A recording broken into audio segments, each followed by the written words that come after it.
Hey y'all, welcome to my channel. If you're new to my channel, make sure you hit that subscribe button. In today's video, I'll be making bacon cheeseburger sliders.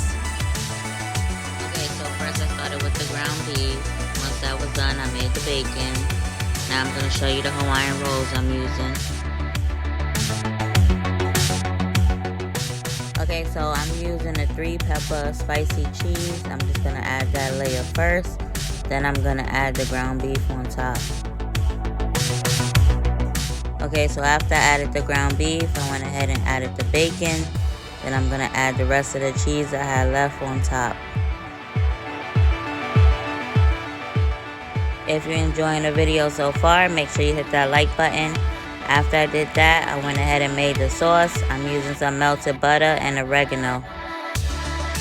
So I'm just going to add a little bit of the mixture on top of the bread. Then I'm going to put it in the oven. And I'll show you how it looks once it is done.